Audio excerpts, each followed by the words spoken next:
नमस्कार,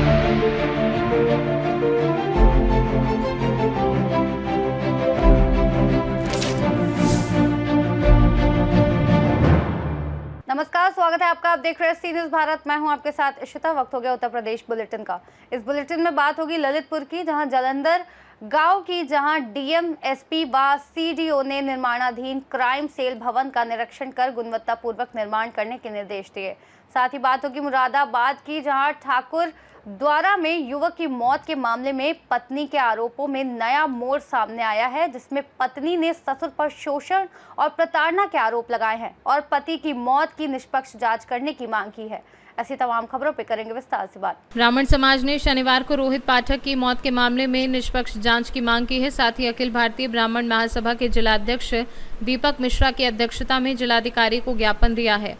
ब्राह्मण समाज द्वारा दिए गए ज्ञापन देते हुए बताया कि 2 जुलाई को छानी बांध के पास पानी में रोहित का शव मिला था, जिसकी निष्पक्ष जांच के लिए मृतक के परिजनों के संरक्षक नीरज मिश्रा, संरक्षक अवधेश मिश्रा आदि के साथ सैकड़ों की तादाद में ब्राह्मण महासभा के कार्यकर्ता मौजूद रहे। हम लोग आज ब्राह्मण महासभा हमीरपुर यहाँ पे इकट्ठा हुई है। अकौना में जो एक संदेहास्पद मृत्यु हुई है एक ब्राह्मण युवक की, आज उस मैटर को लेकर के हम लोग यहाँ पे इकट्ठा हुए हैं और जिला प्रशासन से निष्पक्ष जांच की मांग करने के लिए यहाँ पे आए हैं। जो दोषी हो उन्हें बख्शा न जाए, अगर दोषी नहीं है निसंदेह छोड़ दिया जाए, लेकिन जो दोषी हो उन्हें बख्शा भी न जाए। क्या घटनाक्रम था, किस तरीके से आपको लगता है कि ये साजिश है? घटनाक्रम जिस तरीके का था, जिस तरीके की हम लोगों को सूचनाएं मिली है, जिस तरह का हम लोगों ने देखा है, पूरा घटनाक्रम संदेह की स्थिति में है। पूरा घटनाक्रम संदेहास्पद है। अगर संदेहास्पद नहीं होता तो आज ब्राह्मण महासभा यहाँ पे मौजूद न होती, क्योंकि यह संदेहास्पद है।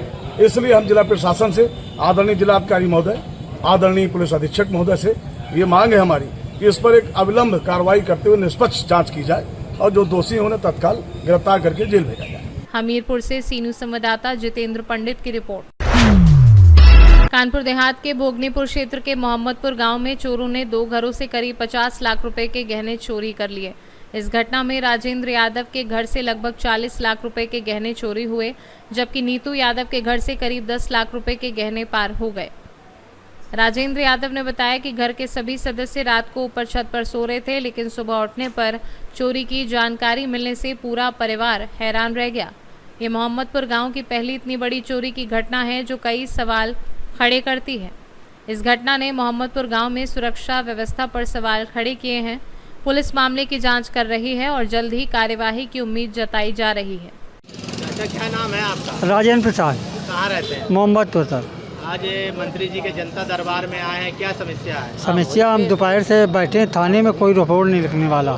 कहते हैं कि क्या हुई है घटना हमारे यहाँ चोरी हो गई करीब 40-50 लाख। अच्छा, कब हुई है चोरी? आज रात के हुई 5 बजे घर पे। क्या क्या सामान गया है? हार थे 5-6 और अंगूठी थी, बहुत जेवर था। और कुछ नगद रुपए भी गए? नगद नहीं गए सर। कितने का माल होगा लगभग? लगभग 45-50 के बीच में था लाख। 45-50 लाख। भैया, क्या नाम है आपका? कमल सिंह नाम है सर। कहाँ रहते हैं? मोहम्मदपुर में। आज मंत्री जी के जनता दरबार में आए हैं, क्या समस्या है? हमारे यहाँ चोरी हो गई थी सर। हाँ। और हमारे घर में हुई और फिर बगल में राजेंद्र प्रसाद के यहाँ हुई। चोरी कब हुई है? आज क्या नाम है 12 बजे और 3 के बीच में। 12 से 3 के बीच? हाँ जी सर। क्या क्या सामान गया होगा, कितने रुपए लागत का सामान गया होगा? हमारे यहाँ से तो 45,000 रुपये थे और मैं पूरी, मेरी मम्मी के जेवर और मेरी का नाम पत्नी के जेवर सब पूरी ले गए। तो कितनी कीमत होगी जेवर? लमसम हमारे हिसाब से तो 15 लाख की होगी हमारे यहाँ। क्या अभी पुलिस के यहाँ मतलब लिखवाया है? जी गए थाने में तो कोई सुनवाई नहीं कर रहा है। तब मंत्री जी के दरबार में आए थे।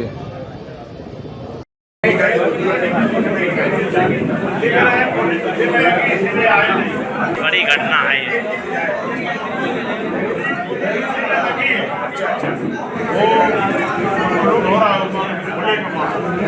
कानपुर देहात से सी न्यूज़ संवाददाता संजय तिवारी की रिपोर्ट। खबर जनपद ललितपुर के तहसील मड़ावरा से है, जहां जिलाधिकारी के साथ मुख्य विकास अधिकारी एवं पुलिस अधीक्षक ने निर्माणाधीन थाना मदनपुर के ग्राम जालंधर में भवन का निरीक्षण किया। यूपी-एमपी की सीमा पर क्राइम सेल बनाया जाना प्रस्तावित है, जिसके लिए जालंधर में चिन्हित स्थान पर नया निर्माण कार्य चल रहा है। भवन का निर्माण कर रहे ठेकेदार और कारीगरों को जल्द से जल्द तैयार करने के निर्देश देते हुए गुणवत्तापूर्ण मटेरियल का सही मानक में प्रयोग करने का आदेश दिया। इस अवसर पर जिलाधिकारी अक्षय त्रिपाठी, पुलिस अधीक्षक मोहम्मद मुश्ताक, मुख्य विकास अधिकारी उपस्थित रहे। ललितपुर से सी न्यूज़ संवाददाता राकेश कुमार वैद की रिपोर्ट। मुरादाबाद के ठाकुरद्वारा में एक दिन पूर्व हुई जुनैद नाम के युवक की मौत के मामले में मृतक की पत्नी के आरोपी के बाद नया मोड़ सामने आया है। मृतक जुनैद की पत्नी सोनम का आरोप है कि उसका ससुर डॉक्टर समीर उस पर गंदी निगाह रखता था और कई बार उसके साथ जबरदस्ती भी कर चुका था, जिसकी शिकायत सास व ननद से करने पर परिवार में झगड़ा हुआ था। सोनम का आरोप है कि परिवार की प्रताड़ना से तंग आकर उसके पति ने उसे मायके भेज दिया था, जिसके बाद जुनैद के पिता डॉक्टर समीर ने पत्नी का पक्ष लेने पर बेटे के साथ खूब मारपीट की थी, जिससे तंग आकर जुनैद ने 4 जुलाई की सुबह पिता के शिफा हेल्थ केयर अस्पताल पर फांसी लगा ली थी।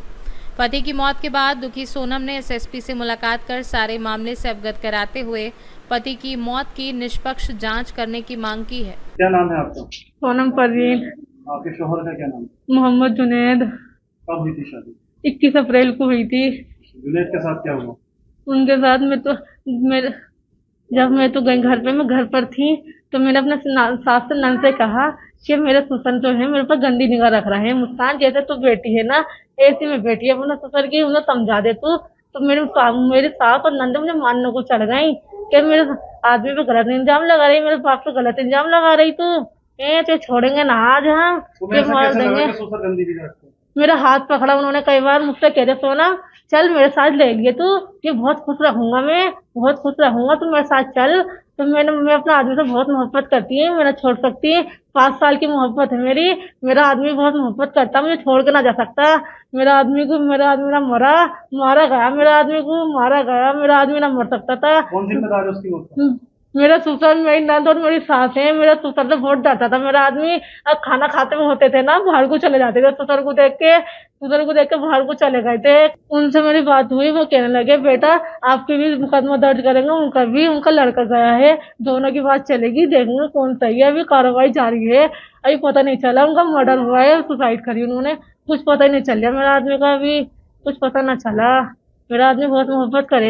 ये कुछ नहीं पता, मुझे फांसी लगाई, ये लटकाया गया, इसको जिम्मेदार मुझे नहीं पता। मेरे ससुर ये सिफा हेल्थ क्लिनिक पे, मेरे ससुर के क्लिनिक पे मिला।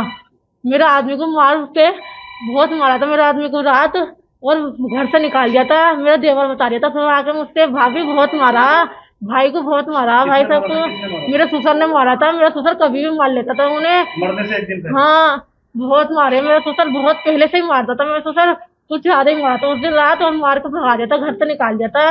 मेरा देवर बता के गया, मेरा देवर चिपट के रो दिया था मुझसे, बहुत चिपट के। ये आपका ससुर ने कब हाथ पकड़ा था आपका? मेरा ससुर कभी आ जाता घर पर, कभी हाथ पकड़ ले जाता मेरा। डॉक्टर समीर भी है, वकील अहमद भी है, दोनों नाम है उनके। मुरादाबाद से कैमरा पर्सन नवील अहमद के साथ जाबिर हुसैन की रिपोर्ट। इस बुलेटिन में फिलहाल इतना ही। देश और दुनिया की तमाम बड़ी जानकारियों के लिए देखते रहिए सी न्यूज़ भारत।